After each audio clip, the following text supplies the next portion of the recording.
નમસ્કાર મિત્રો, સ્વાગત છે તમારું ગુજરાતી ઇન્ફોર્મેશન યુટ્યુબ ચેનલના એક નવા વિડીયોમાં।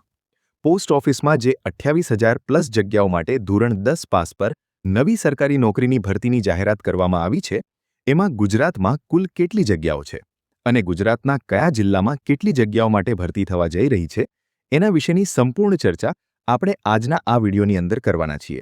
ધોરણ 10માં તમારે કેટલા ટકા હોય તો તમારે આ ભરતી માટે ફોર્મ ભરવું જોઈએ અને આ ભરતી માટે જે નવી પ્રોસેસ છે એ પ્રમાણે ઓનલાઈન ફોર્મ કેવી રીતે ભરવું એ બંને વિડીયોની લિંક નીચે ડિસ્ક્રિપ્શન બોક્સની અંદર આપવામાં આવેલી છે। તમે વિડીયો જોઈને જ ફોર્મ ભરજો, જેથી તમારા 100 રૂપિયા બગડે નહીં। તમારે કેટલા ટકા હોય તો તમે જે છે એ ફોર્મ ભરી શકો છો એના વિશે અને તમે જે પ્રોસેસ આપેલી છે એ પ્રમાણે ફોર્મ ભરશો તો ફોર્મ ભરવામાં તમારે કોઈ પણ પ્રકારની ભૂલ થશે નહીં।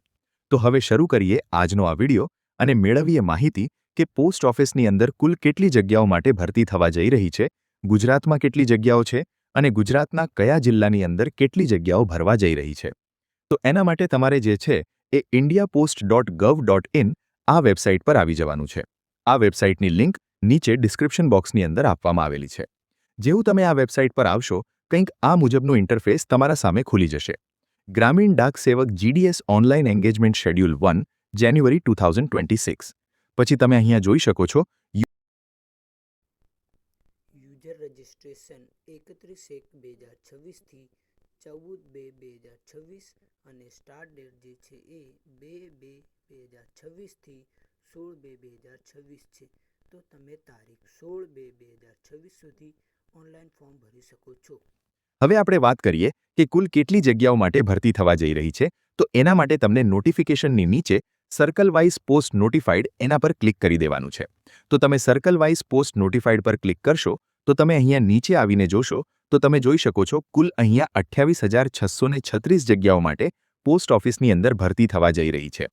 તો 28,636 પોસ્ટ માટે ધોરણ 10 પાસ પર ડાયરેક્ટ ભરતી થવા જઈ રહી છે। આ ભરતી માટે કોઈ પણ પ્રકારની પરીક્ષા લેવામાં આવતી નથી, માત્ર તમારા ધોરણ 10ના ટકાના આધારે તમને આ કાયમી સરકારી નોકરી આપવામાં આવે છે। હવે આપણે વાત કરીએ ગુજરાત વિશેની। તો અહીંયા ગુજરાતની ઇન્ફોર્મેશન આપવામાં આવેલી છે। તમે જોઈ શકો છો એ પ્રમાણે ગુજરાત સર્કલ લખ્યું છે। એ પ્રમાણે કુલ ગુજરાત સર્કલની અંદર 1782 જગ્યાઓ માટે ભરતી થવા જઈ રહી છે। ગુજરાત સર્કલ માટે તમને ગુજરાતી ભાષા આવડતી હોવી જોઈએ જો તમે ગુજરાત રાજ્ય માટે ફોર્મ ભરવા માંગતા હો તો।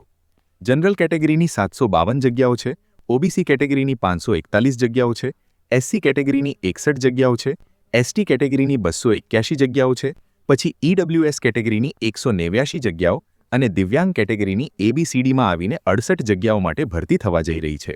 તો આ પ્રમાણે કુલ ગુજરાત રાજ્યની અંદર 1782 જગ્યાઓ માટે ભરતી થવા જઈ રહી છે। કુલ જગ્યાઓ કેટલી છે? 28,636 જગ્યાઓ ટોટલ, એમાંથી 1782 જગ્યાઓ ગુજરાત રાજ્ય માટે છે। તો આ વાત થઈ ગઈ ગુજરાતમાં કુલ કેટલી જગ્યાઓ ખાલી છે, 1782। હવે આપણે વાત કરીએ કે કયા જિલ્લાની અંદર કેટલી જગ્યાઓ ખાલી છે। તો એના માટે સિમ્પલી તમારે બેક મારી દેવાનું છે અને પછી અહીંયા તમને એક ઓપ્શન જોવા મળશે વેબસાઇટ ઉપર વેકેન્ટ પોસ્ટ, તમારે સિમ્પલી એના પર ક્લિક કરી દેવાનું છે। તો જેવું તમે વેકેન્ટ પોસ્ટ પર ક્લિક કરશો તમારા સામે બે ઓપ્શન ખુલશે, સિલેક્ટ સર્કલ એન્ડ ડિવિઝન। તો સિલેક્ટ સર્કલની અંદર તમારે સિમ્પલી ગુજરાત સર્કલ સિલેક્ટ કરવાનું છે અને એના પછી ડિવિઝનની અંદર તમે જે જિલ્લાની જગ્યા જોવા માંગતા હોય તમારે સિમ્પલી એના પર ક્લિક કરી દેવાનું છે। ફોર એક્ઝામ્પલ, ચલો હું અહીંયા બનાસકાંઠાની અંદર કેટલી જગ્યા છે એ જોવા માંગુ છું તો હું બનાસકાંઠા ક્લિક કરીશ। તો તમે જોઈ શકો છો બનાસકાંઠાની અંદર કઈ કેટેગરીની કઈ પોસ્ટ માટે ક્યાં જગ્યા છે એ તમામ તમે અહીંયા જોઈ શકો છો। પોસ્ટ આઈડી આપેલી છે, કઈ પોસ્ટ ઓફિસ છે એનું નામ આપેલું છે, કઈ પોસ્ટ માટે ભરતી થવા જઈ રહી છે એની ઇન્ફોર્મેશન આપેલી છે, પગાર કેટલો મળશે એની ઇન્ફોર્મેશન આપેલી છે અને કઈ કેટેગરીની જગ્યા છે એની પણ ઇન્ફોર્મેશન અહીંયા આપી દેવામાં આવેલી છે। તો બનાસકાંઠાની અંદર વાત કરીએ તો બનાસકાંઠાની અંદર કુલ 130 જગ્યાઓ માટે ભરતી થવા જઈ રહી છે। ચલો હવે આપણે બીજો જિલ્લો લઈએ કોઈ, તો બનાસકાંઠા આપણે છોડી દઈએ છીએ અને હવે ચલો આપણે માની લઈએ જૂનાગઢ જિલ્લો લઈ લઈએ। જૂનાગઢની અંદર તમે આ જોઈ શકો છો, નીચે સ્ક્રોલ કરશો તો જૂનાગઢની અંદર 60 જગ્યાઓ માટે ભરતી થવા જઈ રહી છે। તો આ પ્રમાણે તમે દરેક જિલ્લાનું જોઈ શકો છો કે કયા જિલ્લાની અંદર કેટલી જગ્યાઓ માટે ભરતી થવા જઈ રહી છે। અહીંયા સાબરકાંઠાની વાત કરી છે તો સાબરકાંઠાની અંદર તમે જોઈ શકો છો 82 જગ્યાઓ માટે ભરતી થવા જઈ રહી છે। તો આમ તમે દરેક જિલ્લાનું તમે જે જિલ્લાનું જોવા માંગતા હોય એ જિલ્લાનું તમે અહીંયા જોઈ શકો છો। અહીંયા આવીને તમારે સિમ્પલી જિલ્લાનું નામ નાખવાનું છે।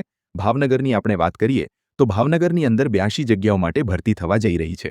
તો આ પ્રમાણે કયા જિલ્લાની અંદર કેટલી જગ્યાઓ છે એ તમે વેબસાઇટ પર આવીને જોઈ શકો છો. સિમ્પલી તમે કોમેન્ટ કરશો તમારા જિલ્લાનું નામ તો તમારા જિલ્લાની અંદર કેટલી જગ્યાઓ છે એની ઇન્ફોર્મેશન હું તમને આપી દઈશ. તો મિત્રો, આ હતો આજનો વિડીયો.